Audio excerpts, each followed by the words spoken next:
గడిచిన 6 నెలల పాలనలో జరిగిన అభివృద్ధి, 4 ఏళ్ల భవిష్యత్ కార్యాచరణపై కూటమి సర్కార్ ఫోకస్ పెట్టింది. ఈ క్రమంలోనే సచివాలయంలో సీఎం చంద్రబాబు అధ్యక్షతన కలెక్టర్ల సదస్సు నిర్వహించారు. కూటమి సర్కార్ అధికార పగ్గాలు చేపట్టాక 6 నెలల పాలనలో చేపట్టిన సంక్షేమం, అభివృద్ధి అంశాలపై సమీక్షించారు సీఎం. అలాగే రాష్ట్రంలో శాంతి భద్రతలపై డీజీపీ, ఎస్పీలను అడిగి తెలుసుకున్నారు. నూతనంగా తీసుకొచ్చిన పాలసీలపై కలెక్టర్లకు దిశానిర్దేశం చేశారు. 4.5 ఏళ్లు ఏ విధమైన లక్ష్యాలతో ముందుకెళ్లాలన్న దానిపై సమావేశంలో చర్చించారు.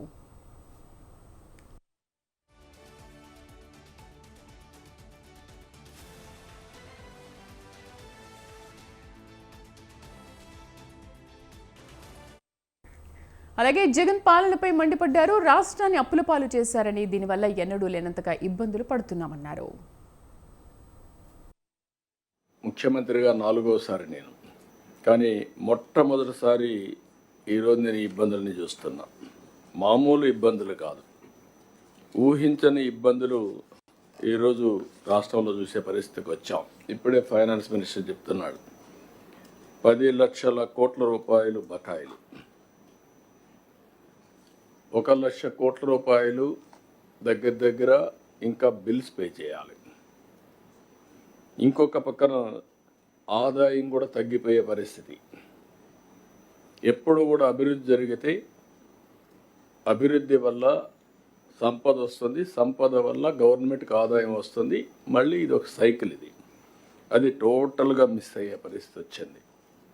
10 లక్షల కోట్ల రూపాయలకి ఇప్పుడు బారో చేయాలన్నా ఎఫ్ఆర్బిఎం పర్మిట్ చేసే పరిస్థితి లేదు.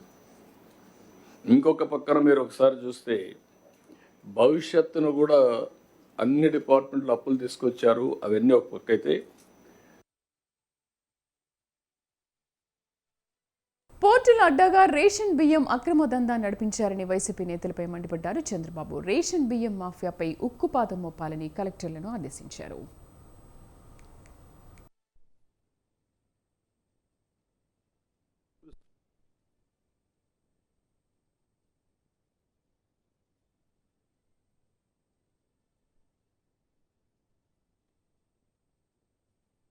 బియ్యం నేను ఎప్పుడు ఇంత ఊహించలేదు. రేషన్ బియ్యం రీసైక్లింగ్, మళ్ళీ పోర్టుల్ని చేసుకొని రేషన్ బియ్యాన్ని ఎక్స్పోర్ట్ చేయడం, స్మగ్లింగ్ చేయడం, ఇదొక పెద్ద మాఫియా. అంటే ఏదైతే మేము ఆ రోజు చెప్పామో ఈ మాఫియా కూడా ఒక బలమైనటువంటి నెట్వర్క్ చేసుకొని రూట్స్లోకి వెళ్ళిపోయే పరిస్థితికి వచ్చారు. కానీ ఒకటే నేను మిమ్మల్ని కలెక్టర్స్ అందరినీ కోరుతున్నా, ఐఎమ్ వెరీ క్లియర్, ఎట్టి పరిస్థితిలో మీ జిల్లాల్లో ఎక్కడైనా సరే ఇలాంటి ఉంటే మాత్రం మీరు ఇంకా డెప్త్కి వెళ్ళాల్సిన అవసరం ఉంది. రూట్స్తో కూడా పెకలించాలి, కట్ చేయాలి.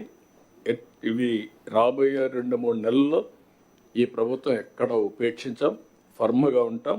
మిమ్మల్ని కూడా అందుకే నేను కోరుతున్నా, దీన్ని ఏ విధంగా చేయాలో ఎప్పటికి కూడా ఐడియాస్ ఇస్తాం. మీరు కూడా ముందుకు పోవాల్సిన అవసరం ఉంది.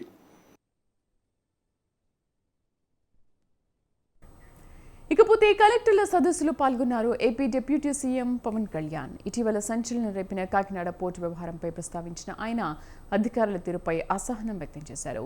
కాకినాడలో మంత్రి నాదెండ్ల మనోహర్ వెళ్లి 3 చెక్ పోస్టులు పెట్టినా కూడా అక్రమ రవాణా జరుగుతుందంటే ఎవరిని నిందించాలో అర్థం కావట్లేదంటూ సీరియస్ అయ్యారు. అది కలెక్టర్లు, ఎస్పీ బాధ్యత కాదా, ఎలా వదిలేశారని ప్రశ్నించారు. ఈ సందర్భంగా మేము రాష్ట్ర అభివృద్ధికి కట్టుబడి ఉన్నాము, పరిస్థితులు తిరిగి గాడిలో పెట్టాలనుకుంటున్నామంటూ పవన్ కళ్యాణ్ కీలక వ్యాఖ్యలు చేశారు. ఇది more than I'm begging you and requesting you, it is your fundamental responsibility. Last time మేము ఎన్ని చూస్తామంటే, if collectors would have gone, for example in Kakinada there were 3 check post. Honourable minister for civil supplies Nadendla Manohar గారు వెళ్ళి 3 check పోస్టులు పెట్టిన తర్వాత కూడా చాలా ఇష్టారాజ్యంగా స్మగ్లింగ్, రవాణా జరుగుతూ ఉంటే we don't know whom to blame.